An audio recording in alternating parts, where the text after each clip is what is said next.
कुल मिलाकर के इन्होंने उत्तर प्रदेश में भी एक नहीं अनेक इस प्रकार से सबमिट किए थे, लेकिन उत्तर प्रदेश को कोई फायदा नहीं हुआ। तो G20 जो हो रहा है ये भी वही ढाक के तीन पात, इसका भी वही पुरस्कार होगा, इससे भी देश को मिलने वाला नहीं है। आज जो देश की मूलभूत समस्याएं हैं, बेरोजगारी, महंगाई, किसानों के साथ हकतलफी, जीएसटी और ईडी सीबीआई इनकम टैक्स का दुरुपयोग, देश बेचे जाने का पाप करने वाली सरकार आज लोकतंत्र और संविधान की मर्यादा को तार तार कर रही है। ये समस्याएं ही सब पर आज भारी है और समस्याओं से देश जूझ रहा है, जनता तड़प रही है और इसीलिए इंतजार कर रही है लोकसभा 2024 का कि कब भाजपा की विदाई करनी है।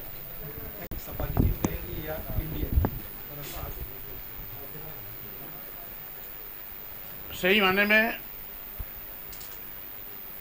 घोसी विधानसभा में समाजवादी पार्टी की पहले भी जीत हुई थी जब आम चुनाव हुआ था। जीता हुआ विधायक ने घोसी की जनता से गद्दारी की, तो घोसी की जनता ने सबक सिखाने के लिए इस उपचुनाव में अपनी पूरी ताकत का एहसास कराया और सत्ता के दुरुपयोग के बावजूद भी हम एक लंबे अंतराल से जीत हासिल किए। तो ये जीत समाजवादी पार्टी की भी है और इंडिया की भी है, क्योंकि आज विपक्षी पार्टियों का गठबंधन के रूप में इंडिया बन गया है, इसलिए ये जीत दोनों की है, समाजवादी पार्टी की भी जीत है और इंडिया की भी जीत है। नाम बदलने की चर्चा चल रही लगातार, इंडिया को भारत में बदलने की चर्चा चल रही, किस नजरिए से देखते हैं? जो लोग भारतीय संविधान को पढ़े लिखे हैं वो कभी भी इस तरह की मांग नहीं कर सकते हैं। इंडिया दैट इज भारत, भारतीय संविधान का पहला अनुच्छेद जिसमें स्पष्ट इस बात की व्याख्या है। इसलिए इंडिया भारत दोनों हमारे देश का नाम है। हम भारत से भी प्यार करते हैं, इंडिया से भी प्यार करते हैं, दोनों संवैधानिक शब्द हैं। और सच पूछिए तो जो इंडिया हटाने की मांग कर रहे हैं और भारत की मांग कर रहे हैं कि भारत रहे, उनको भारत से प्रेम नहीं है। अगर भारत से प्रेम होता तो एक हफ्ता पहले हिंदू राष्ट्र की मांग नहीं करते। भारत जब स्वयं में एक राष्ट्र है तो हिंदू राष्ट्र की मांग क्यों किया? इसका मतलब है हिंदू राष्ट्र की मांग करने वाले लोग को न भारत से प्यार है न इंडिया से प्यार है। अगर भारत से प्यार होता तो स्वाभाविक रूप से वो भारत राष्ट्र पर ही संतुष्ट रहते, हिंदू राष्ट्र की मांग नहीं करते। श्रेय घोसी की जनता को है जिसने अपने अपमान का बदला चुकाया है। और इसलिए रही बात शिवपाल यादव जी की, वो हमारे वरिष्ठ पार्टी के नेता हैं, उनका सभी सम्मान करते हैं। हाँ, इतना जरूर है कि जिनको बोलने की बीमारी थी, जो डीग हाँकने का काम करते थे, लंबी चौड़ी डीगे हाँका करते थे, आज उनकी बोलती घोसी की जनता ने बंद कर दी है। ओम प्रकाश राजभर जी जब से समाजवादी पार्टी जीती है तब से मीडिया तक से बात नहीं कर रहे हैं, उनका मोबाइल स्विच ऑफ जा रहा है, लोगों से मिलने में बच रहे हैं। उनकी जो किरकिरी हुई है उनके बड़बोलेपन के नाते, आज स्वाभाविक रूप से उनको सद्बुद्धि आएगी और अनाप शनाप बयानबाजी से बचेंगे। 2024 का चुनाव किन मुद्दों पे समाजवादी पार्टी लड़ने वाली है? देखिए, आज पूरे देश में बड़े पैमाने पर बेरोजगारी का आलम है। देश का नौजवान बेरोजगारी की त्रासदी झेल रहा है। महंगाई से आम जनता की कमर टूट चुकी है। किसानों को लाभकारी मूल्य दिलाने का वादा करने वाली भाजपा सरकार आज तक तो लाभकारी मूल्य नहीं दिला पाई। अलबत्ते जब किसानों का उत्पाद पैदा होता है उस समय क्रय केंद्र नदारद हो जाते हैं।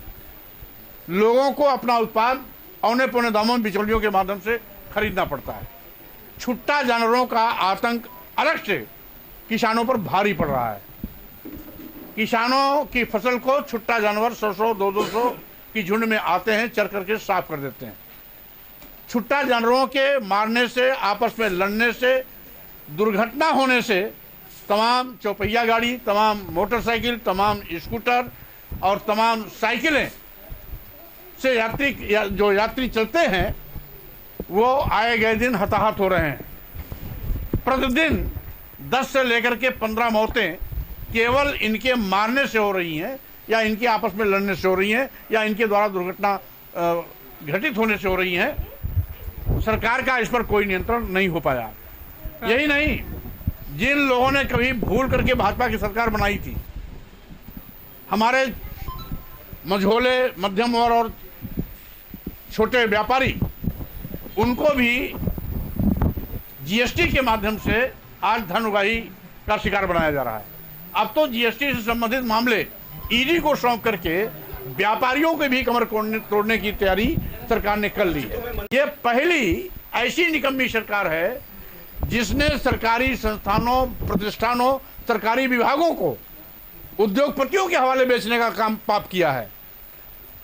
आप जानते हैं कि देश के सभी बंदरगाह, सभी एयरपोर्ट, सभी रेलवे स्टेशन, एयर इंडिया और कई दर्जन ट्रेनें ये अपने चहेते उद्योगपतियों के हवाले कर दिया। देश का सबसे बड़ा प्रतिष्ठान LIC, जिसमें लाखों लाख लोग काम करते हैं, उनको भी अदानी के हवाले कर दिया। ये सभी प्रतिष्ठान जो बेचे गए हैं सब लाभ वाले प्रतिष्ठान हैं, कोई हानि वाले प्रतिष्ठान नहीं है। तो स्वाभाविक रूप से आज मोदी सरकार को, भाजपा सरकार को, डबल इंजन की सरकार को देश और प्रदेश के लोगों की चिंता नहीं है, उनको चिंता है अदानी और अंबानी की। इसके साथ ही साथ संविधान की कसम खा करके बैठे हुए प्रधानमंत्री जी और मुख्यमंत्री जी आज संविधान की धज्जियां उड़ा रहे हैं। अनुच्छेद 15(4) और 16(4) के अंतर्गत अनुसूचित जनजाति को जो आरक्षण दिया गया है, साथ ही साथ संविधान के अनुच्छेद 340 के अंतर्गत मंडल आयोग की सिफारिशों को लागू कर पिछड़े वर्गों को जो आरक्षण दिया गया है, उस आरक्षण को यह सरकार लगातार शून्य करती जा रही है, खत्म करती जा रही है, जो बहुत ही दुखद है। तो तमाम ऐसे मुद्दे हैं जिसको लेकर के हम जनता के बीच में जाएंगे, और हमारा मकसद है जो इंडिया गठबंधन है उसकी पहली प्राथमिकता होगी कि देश बचाना है, संविधान बचाना है, लोकतंत्र बचाना है। तो 24 के आम चुनाव, लोकसभा के आम चुनाव में भाजपा को सत्ता से भगाना है।